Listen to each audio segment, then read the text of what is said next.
We'd like to acknowledge the traditional custodians of the land on which this podcast was produced, the Gadigal People of the Eora Nation. We pay our respects to elders past and present. It's December 5th, 2023. Some of Australia's biggest names have gathered at Sydney's Bondi Pavilion for GQ's Man of the Year Awards. It's a night that celebrates how Australia's best and brightest have helped shape the world for the better. The first award for the night is Model of the Year. The crowd roars as James Parr takes to the stage to accept the award. It's a night James never thought possible following the amputation of his leg 6 years earlier. For James, it's a win that means more than just being Model of the Year. It represents how he reframed public perception of disability. I'm Matt Middleton, and this is Headgame. On today's episode, James Parr and how he's now turning perception of disability and the fashion industry upside down. Now, you've got quite a story. Just take us back to, your childhood. Take us back to where it all started, where you grew up, how you grew up, and what life was like as a kid. Well, I grew up in Deniliquin. Do you know where that is? No, go on. No one does. It's rural New South Wales. So I grew up there. My parents and my family, we grew up on a farm until I was around 7. And so I had four older siblings. I was the oldest one, between my two parents. And yeah, my mum was diagnosed with cancer, I think around 6 to 7. And then we ended up moving in town and selling that. And then my mum died when I was 8. Oh, right. Well, yeah. So your mum was diagnosed with cancer at the age of 6, and within 2 years, she'd passed away. Yeah. Was there any treatment? What was it like back then? And how involved were you, or were you quite sheltered from that moment? Yeah, I was sort of sheltered from it. Mm-hmm. So I didn't actually realise what was happening at the time. She did undergo treatment, but I think it was sort of past that she sort of just stopped the treatment. It became a bit too hard. And yeah, I remember the night she died. Even then, I still had no idea actually what was going on. And I guess being 8, you sort of don't realise. And I guess it was sort of like a slow release as well. So you're piecing this back from what you know now and what you remember, right? Yeah. Got you. Yeah. Got you. And even in the time, I had no idea. It was only a couple of years later that it sort of really hit, because I was seeing her less and less. So when she did die, it sort of didn't really feel too indifferent. But then, I lived with my dad from then. And did you attend your mum's funeral? Yeah. Okay, and what was going through your mind? Was it confusion? Was it frustration? Was it, because I know we're so adaptable. I lost my father when I was 5 years old. Yeah. And, a new man came into our life, and I almost feel guilty that I attached onto him so quick and sort of felt like I forgot about my father. Yeah. But I think it's a defense mechanism. How were you feeling, and what was going through your head at that such a young age, or can't you really remember? Yeah, look, to be honest, I actually can't really remember. Mm-hmm. I do remember I chose her gravestone because there was a couple of different designs, and to be honest, I was the favourite kid, and I knew that. There's always a favourite. There's always a favourite.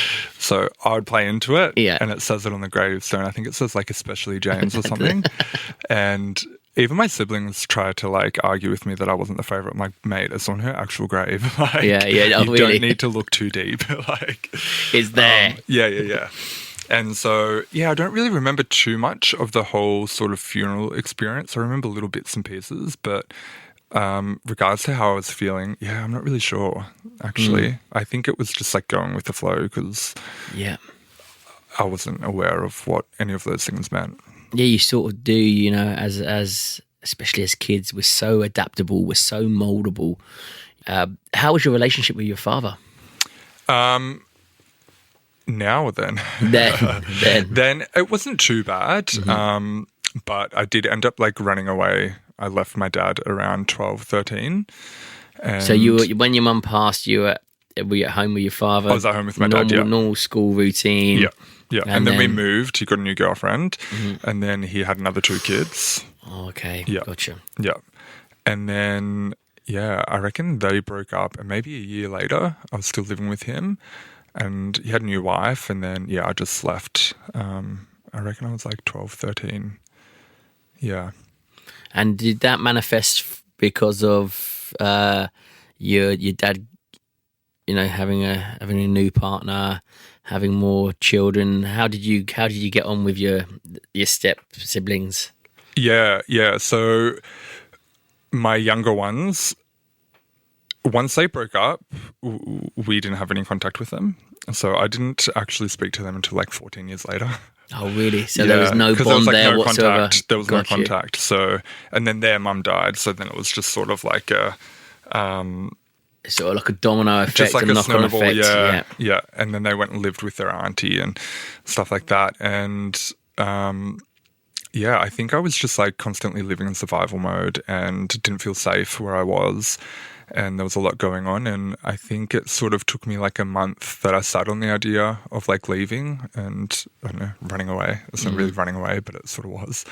And then, one day I was just like, all right, I'm leaving. And I just left. So, yeah. And what was your mindset? Did you feel alone? Did you feel afraid? Did you feel quite isolated? What was going through your head? Think what all made of that. You? Yeah, all of it. Yeah, all of just that. a confusion of all those emotions. Yeah. And just knowing that I wasn't where I wanted to be, I wasn't doing what I wanted to do, as I felt like I couldn't do anything. What did you want to do? Where did you want to be? Or didn't you know? Well, I didn't know. Yeah. I sort of had ideas. I wanted to be a teacher and I wanted to do this. And then in that, I think if I hadn't have left, I think my path would have led me somewhere else. So I think it was also knowing that if I wanted to go and pursue those things and basically do whatever the hell I wanted to do, I knew I had to leave. So I think that was like the decision-making process in that. And I have not spoken to my dad since. Oh, wow. So from the moment that you left the house, so when you say you ran away, you didn't run away. Literally did. You just, you were gone. Yeah. Gone for, where did you go? What did you do? Who did you seek? So my nan picked me up. Did you know in your head that once you left, that was going to be it? Or did you think, I'm just going to do this just to, I think deep down I knew, You knew. but also fear of the unknown, because you never actually know what's going to happen when you like do something you've never done before. Yeah. Like I called my nan on 1-800 reverse and I was like, I think I'm going to leave now. So like, can you come pick me up? And I'll just like go home and get some stuff. She lived an hour away. So I just went and did that, grabbed some stuff and then called her back and then just went and waited for her. Did you have time to miss your mum? And do you think that's why you rang your nan? I don't think I had time to miss my mum or to sort of even still process that. I think I was just like living in survival mode, that I was just really getting by each day. And I think the processing my mum and grieving her and even missing her came later. I think I just called my nan because I didn't really have anywhere else to sort of go. Yeah. And I knew she would come and get me. But I think that came later, when around maybe 18, that all of that stuff sort of caught up with me. It does. It's the same with myself. When I was 5, my father passed away. How was it like living with your nan? Did you make your nan's life easy? Or? Well, I went and lived with my auntie, like my dad's sister. And look, not very dissimilar to living with my dad in different ways. So I guess same sort of thing, sort of just like survival mode and sort of getting by. But in that, I was in a better place than I was living with my dad. And so I think I lived with them until about 18. And then as soon as I finished school, I got a traineeship at the special school where I was living. And so I did that traineeship for a year. And then I started teaching online and worked in a special school, I think for another 3 years. And then I went to mainstream and did 2 years there. And then I was a welfare officer in a primary school for 1 more year. Wow. So, your childhood is without you realizing, it's breeding resilience, it's breeding strength. You're still here, so you're getting stronger. You're learning to live with not only yourself, but you're learning to live with other people. You've had to grow up super quick. And you said that at the age of 18, it started, you started to realise missing your mum and going through that process of grieving. When did that initially hit you? Was there a moment that hit you where someone said something, or was it just like trickle fed into? I think it's sort of like trickle fed, because I was the kids that I was working with come from a lot of trauma themselves and had a lot of challenging behaviours. And so looking at the kids and observing them that, were affected by trauma, I saw a lot of myself without actually realising. And then when I studied child and adolescent development, especially in like a trauma lens, I think I just remember I was like, is this play about me? Wow. I was like, this is me.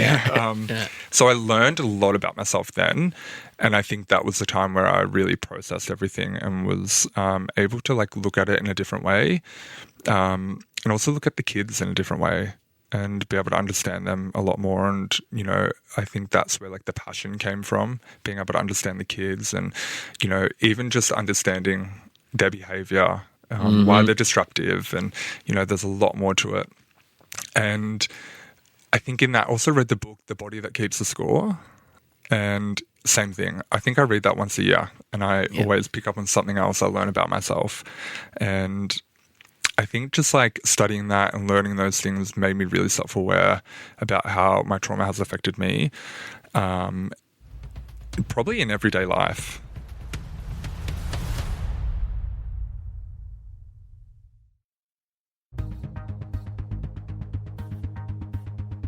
When did you feel, outside of that survival mode, when did you feel at most sort of peace with yourself? Or you just thought, do you know what, I'm in a good place here? I think like every day after that. Yeah. Every day after the survival mode. Yeah. I think it also gave me a big push to sort of like look at my life and figure out what I wanted to do and where I wanted to be, and sort of like in a weird way, sort of design a life or like create a life that made me happy and made me fulfilled. And, I think a part of that, there's a lot of like intergenerational trauma and those types of things within my family. So I think even just being able to understand that and figure out how I fit in that, and how I fit in that with my family, because like, my family is very different, and with these half siblings, they're all everywhere. And I think just being able to create a life myself, I reckon. And what did that look like? When you managed to do that, or when you were no longer running from yourself ultimately? What did that life look like, and what did you have planned out, and what was the roadmap that you had for yourself? So it sounds like I had all of that, but I didn't. I think it was just being able to actually live in the present for the first time and be able to do what I wanted to do and what was going to make me happy. Really. Could you be yourself? Yeah. Could you? Yeah. You felt like there was a sense of normality settling there. Yeah, for sure. And then all whilst this is happening, you find yourself in a good place. Do you take a fall? Do you injure yourself when playing cricket, and then you think it's just an injury, and it turns out to be something that ultimately ends up turning your life back upside down, if you wish. Take me back to that moment when you realised that, wow, this is a lot more serious than I thought it was. Yeah, well, it was a cricket bat. I was playing cricket with the kids, and so the plastic cricket bat just like brushed the side of my ankle, and I just like fell over, and it took me like a whole minute to get up because it like really hurt. When you sort of hit your funny bone, and it sort of like paralyzes. Yeah. It was sort of like that. And that was on your ankle. On my ankle, yeah. The outside or inside? Inside. The inside of your with like a little bit of like nerve pain. I know it was a really weird pain. And then I guess that sort of just like alerted me to this pain. And I think like for 3 weeks I just had this random pain that was like weird. You didn't think anything of it? You just what, we just had an accident. Yeah. I thought maybe the cricket bat like hit something. The cricket bat, there's nothing it could have done. Yeah, exactly. And it wasn't, it just skimmed it, right? So it must have, so it wasn't any direct impact or anything. So you were just thinking, do you know what? I was only like, I was also like big into CrossFit. So I was like training 6 days a week. And so I also thought it was something to do with that. And I didn't pay much attention to it. But yeah, I ended up going to the doctors, I think maybe like 3 weeks after, and she told me how to calcify ligament. There was nothing I could do, so I left it, and then it just like got worse. And then I got diagnosed with like an osteoid, which is like a benign tumor in the bone. In the same bone? Yeah, in the ankle. Right. And then I was on a waiting list to have that removed. I was on that waiting list for 10 months. And the pain in those 10 months, I would have like every 4 to 6 hours, I'd have to take one Panadol, one ibuprofen for that pain to stop. Because like if it hit, it would take like 2 hours for it to stop. It would sort of just like numb my whole leg and I wouldn't be able to walk. So you was just staying on top of it for 10 months. Yeah. Every day medicating pretty yourself. Much, yeah. Waiting for this operation or for this operation to come about. Because I'd go back and be like, it's getting worse. Like I can barely sleep. Did you think, if I strap it up, or yeah, I did everything. You done everything you can. And it still wasn't, because it was like, looking back now, I can say it was inside the bone, but back then I had no idea, because even strapping it would hurt. Like touching that side of my ankle, like even just the skin, it would kill. Like it would paralyze.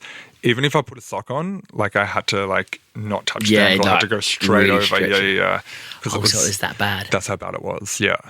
And then after 10 months, there was still no movement on the list. So I just like chose to go private and pay, I think it was like $5,000 for him to treat what they had diagnosed me with.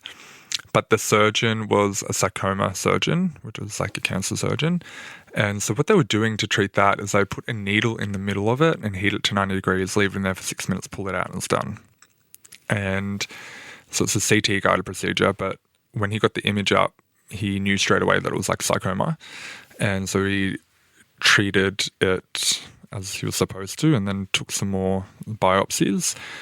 And then I remember him saying that I would walk out of the hospital like pain-free, like would go straight away. So what was the case of just doing a simple op? Yeah. Just removing part of the bone, or just removing the tumor with the heat. Yeah. That's how they treated it. Yeah. Got you. Yeah. And so you're thinking at this stage, right, good. Yes, chill. Yeah, chill. Yep. Yeah, chill, right. Then I limped out of the hospital, and that was when I was like, oh, why is this still sore? Right, so that happened, and then you limped out of the hospital. Yeah.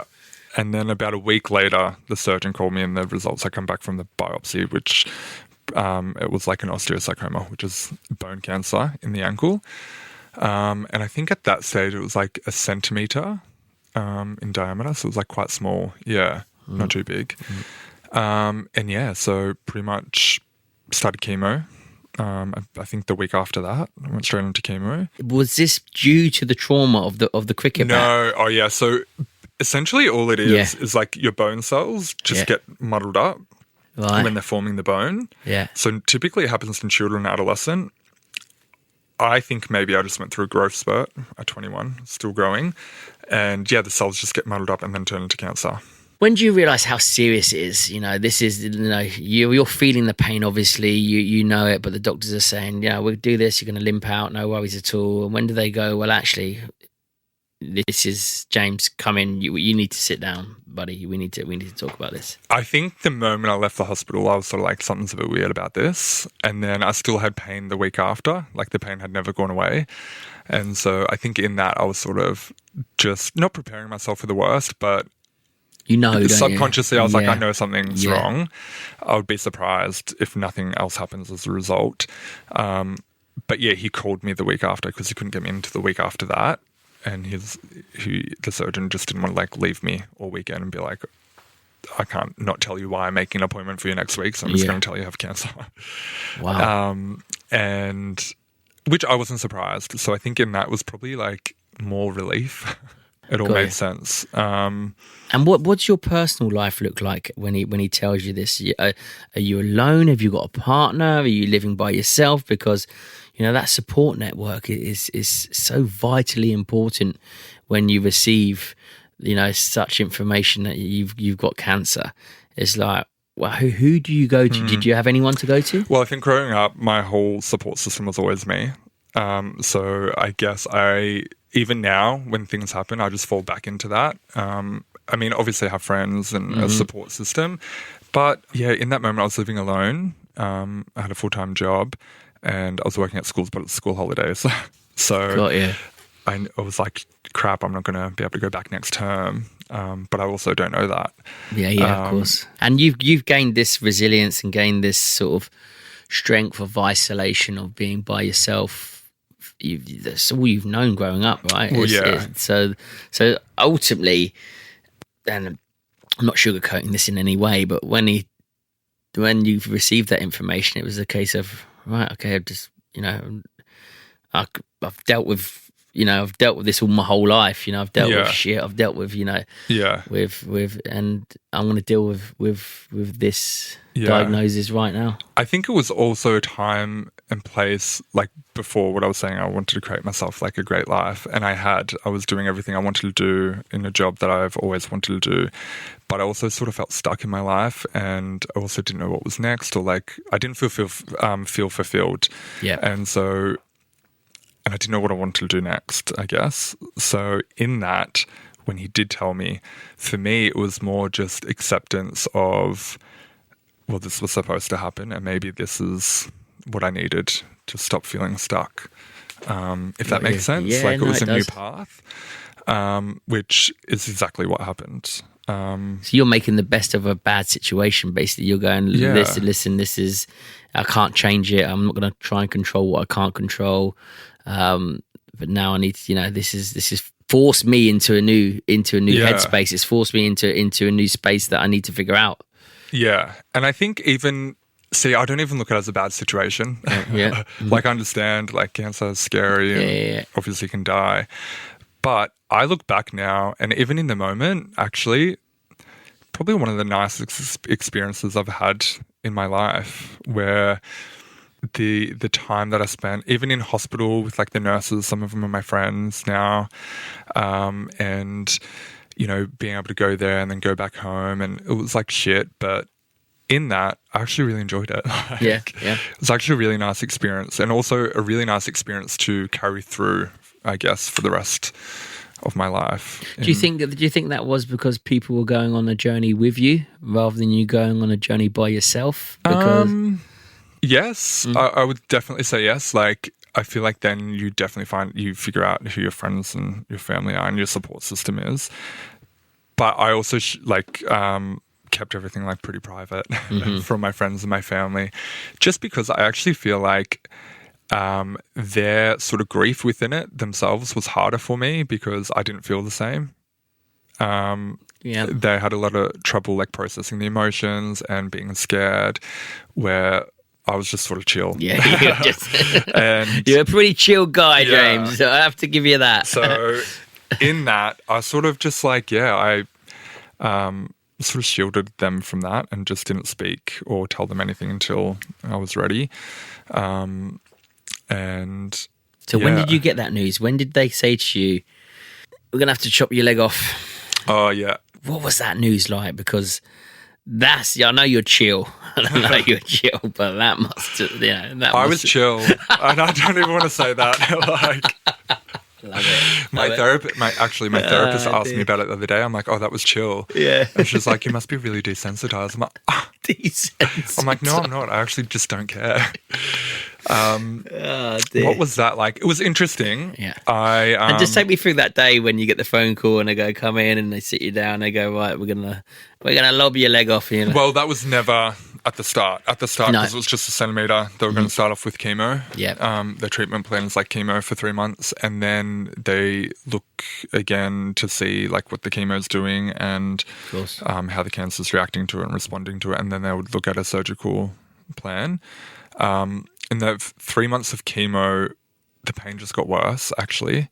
There were like 2 occasions where I think I was even in the hospital and they probably had given me every strong pain medication that they could have. That in the end, that ended up knocking me out because I couldn't sleep because of the pain.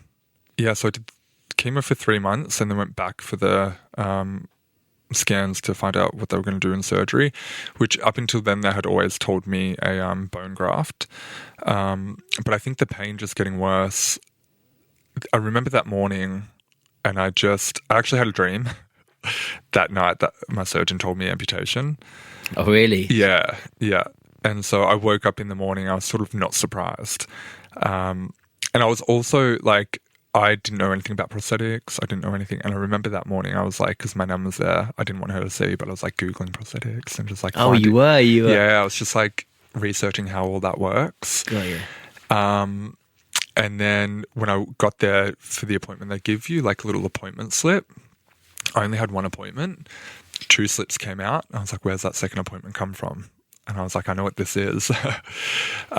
So yeah, when I went in and the surgeon told me amputation, I was just actually chill. Yeah, because you'd already... I had no response. I was like, okay, no worries.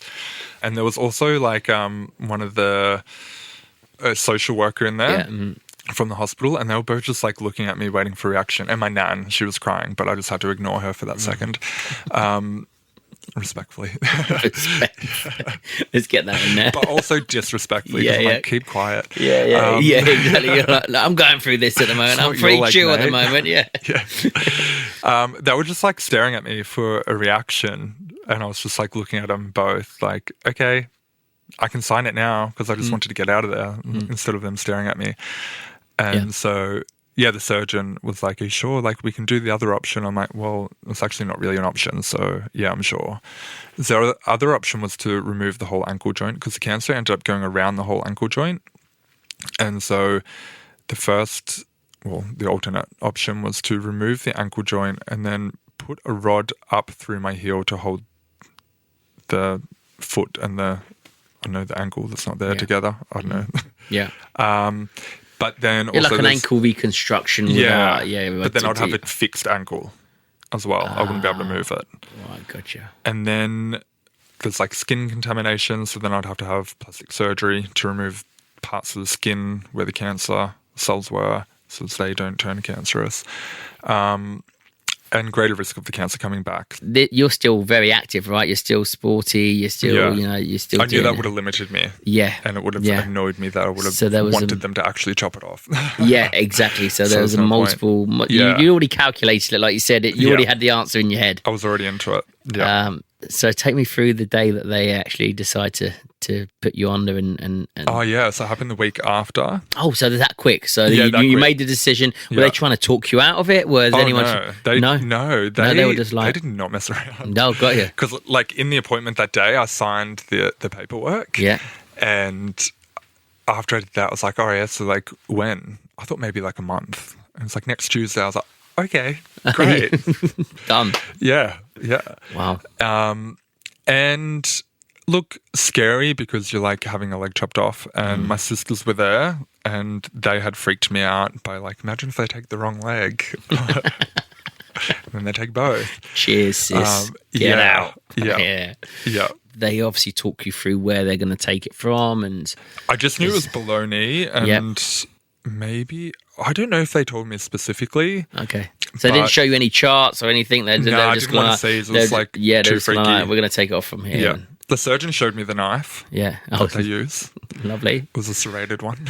Because you were so chill, he was like that. I want some reaction from you, James. Well, he kept explaining it to me and like showing me. And then he was like trying to show me how, as they're cutting with the knife, there's like a suction that like sucks up all the blood. Mm-hmm. I'm like, why are you showing me this? Yeah, just, here's my leg. Just get on with it. But yeah, he did sort of say the process, but what they do really is they stop all the nerve endings first and sort of, I'm going to say kill them. Yeah. Just so as your brain's last memory of the ankle is a pain-free one because it was in pain. So they do that first to make sure that your brain's last memory. And how do they do that? Is it all medicine or? Oh, honestly. No, you're asleep. Oh, right. Gotcha. Yeah. And then that's all I know.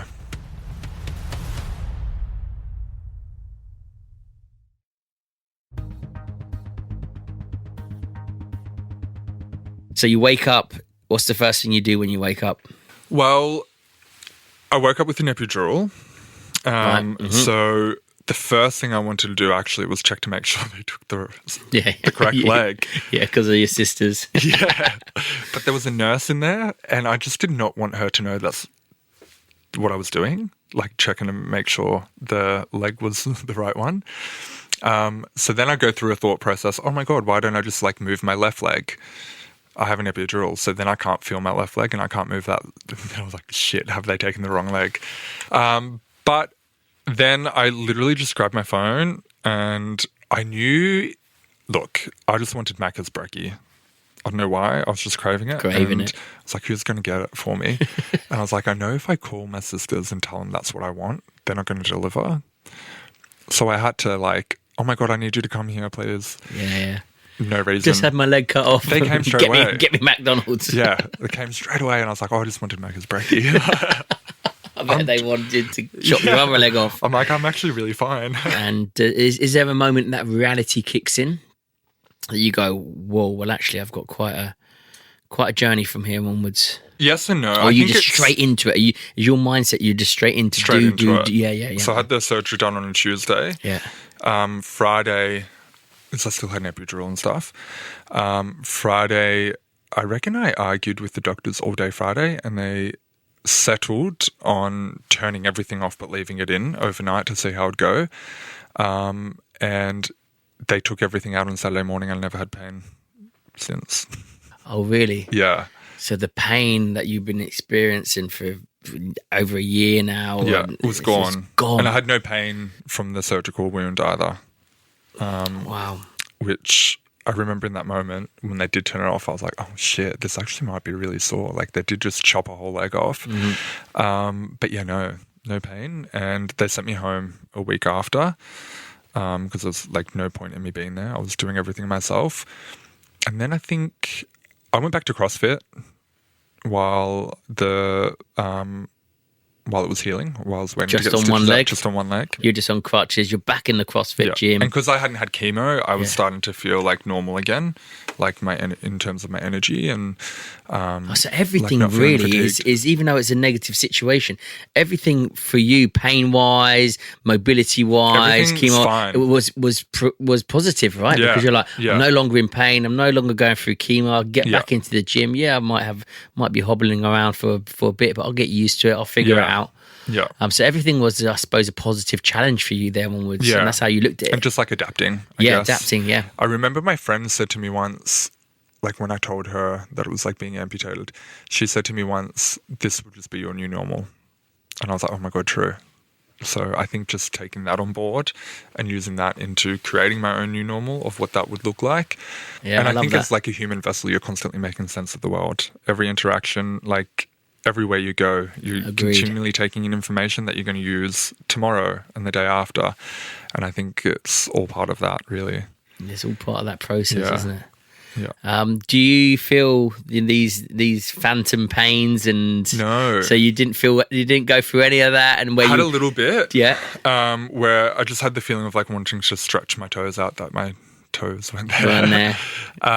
So that does exist. It's just true. It does, yeah. But I get it. I can bring it on. Like I can sit here and I have to actually really think about it now. But I can like move my big toe that's not there. Because essentially what it is your brain is unable to recognize that part of the body is gone because it's not a typical thing. So because your brain hasn't had a response from it for a while, it'll send pain signals to be like, hey, you up, essentially. So when I first started getting the phantom pain, I just distracted myself because I was like, it's just my brain thinking about it and, so I was just distracting myself and it'll stop. And I also think it comes from like a positive mindset as well. I know other people who have 100%. Lost limbs and, obviously people experience things differently and, different types of trauma when you lose a limb. And I have seen a lot of people like with phantom pain, that, they sometimes have to go to the hospital and be hospitalized for it. But yeah, I've never had any of those experiences. So I'm like, I don't know. But I love that because you've got such a positive way of breaking things down and processing things. Yeah. Even I remember an OT saying that I would never have a dream again. I would never not have a dream with nothing but two legs because your brain wouldn't be able to comprehend that I now have one leg. Yeah. So I would never have a dream. From the amputation, I've never actually had a dream with two legs either. Really? So I'm like, I really think it's just really accepting and tapping into that. Yeah, it's powerful. Really, Yeah. really, really powerful. So you go along, you're loving life again. Is that right? You're after the amputation. You're back in the gym. Are you back at work? Are you back in? Yeah, I with go the straight kids? back to work. You go straight back with the kids. So I think I finished chemo around November. There was probably like 4 weeks left of term, but as soon as term 1 started, I was straight back full time, and yeah, straight back into normal life. Straight back into normal life, and then. When did the modelling career come around? I know that your friend had a clothing company. Was that right? Yeah. Well, her family owned like the clothing shop where I lived, and I reckon that was the year after. So during that year, you're back into a routine. You're loving life. Are you still sort of stuck in where you don't know where the next journey is, or you don't know where the next the purpose is, or the next goal? Where you Well, in that is when I sort of, I think, realised, and then that sort of all came at once. I think then going from able-bodied to then being disabled, just seeing how people interacted with me and, spoke to me differently. I think every day for like a good 6 months, I would hear someone say, I'm so sad for you and that's so sorry, which to me was nothing but the an insult. worst. Yeah, the worst like, thing. Yeah, I can imagine that. You're just looking at me as like a sad sack or like, oh, you feel sorry for me. Sorry It's nothing to feel sorry for. I think in that opened up. Did that piss you off? Oh, yeah. At the start, yeah. Because it's like you have no way out and you can't even say anything because what can you say? And that they're trying to, they mean good, but yeah. And it comes from like a place not a of bad goodness. place. Yeah. But it also comes from the perception and narrative around disability that we have. And I think that really just comes from media and the perception that we have. I love that. Because then I was able to like look back at I had to really debunk it myself and redefine it myself because I even had trouble saying, oh yeah, I'm disabled, or like being referenced in that way because for me in that moment, disabled meant something different, that I was unable or I couldn't do this or I couldn't do that. And that was not the correct perception of... That's what it is, right? Yeah. You just hit the nail on the Exactly. head. It's that disabled almost is unable. Yeah. And it is seen like it is portrayed like that. The media portray it like that. 100%. You see a TAC you're right. ad, someone gets hit by a car. What happens at the end? Someone's all of a sudden now using a wheelchair. That can happen, but that's portrayed, and what you infer from that is that it's the worst thing that could happen to you. And then you take that on, and that starts to form your perception of a disability or someone using a wheelchair. And I definitely had that. Even when I worked, and then looking back at my work at the special school, I was like, same thing then, sort of realised that I had my own internalised ableist thoughts that I had to work through. And for me, it just came down to the either lack of representation or the misrepresentation in media. So you're learning about this firsthand, yeah, right? You wouldn't have even entered your head before, right? No, and now you're starting to see, well, people are looking at me different, people are talking to me different, people are treating me differently. Yeah, and then is it a case of right? No, this isn't it. Now that was it a new sense of purpose for you? Yes, because I went on a journey myself to unpack that, and I realised that, and then as I would interact with more people and I would hear those things, I would just question them, like why. Because they would also not have the answer for that. No, so when someone would tell me they felt so sad for me or sorry for me, why? I'd be like, okay, why? Yeah. They'd be like, oh, because you lost your leg. I'm like, okay, but like, why does that make you sad? Yeah. I'm like, I'm actually like... still doing everything. I'm pain-free. I'm happiest I've ever been in my life. Yeah. That does not define happiness or purpose. So, yeah, I think... because my friend owned a clothing shop, her sister had just got a camera and they were just like mucking around for social media. I just did that for fun with a friend. And then from then is when I started modelling and people were just like reaching out to me online.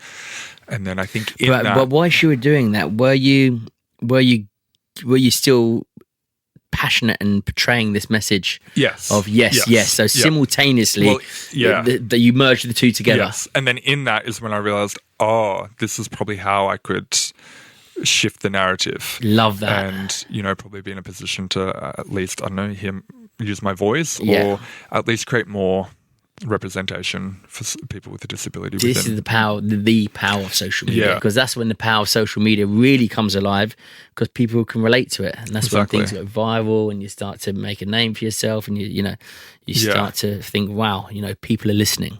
Yeah. I can change people's perspective. I can change people's minds. I can change people's lives. 100%. And I think in that I really learned that how to sort of do that rather than telling people, because when you tell people, they're not going to listen.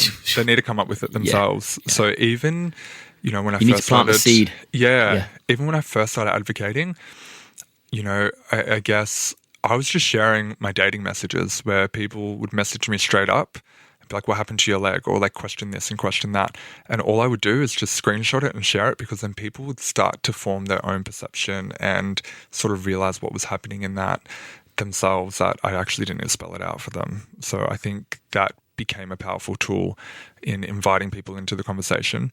Also with the bitty humor, like I don't really care. Yeah. It's funny. Like,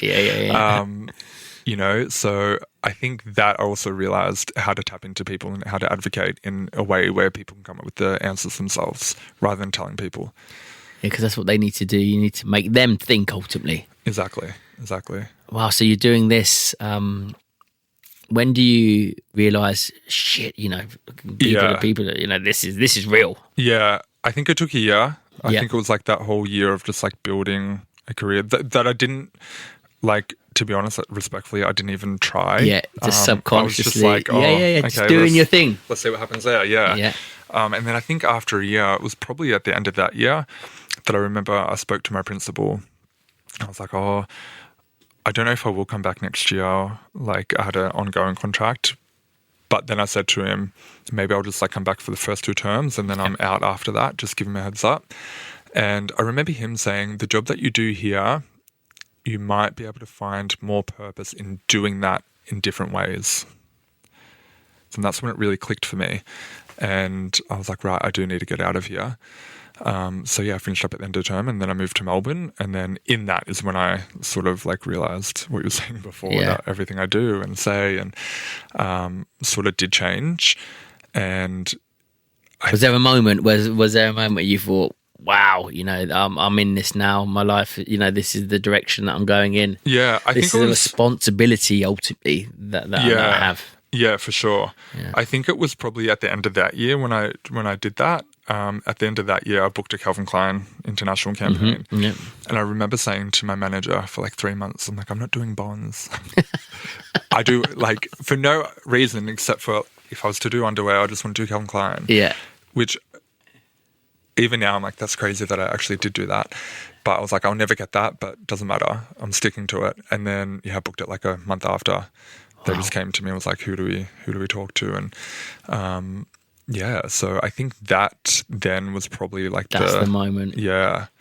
That sort of ticked over for me. Yeah.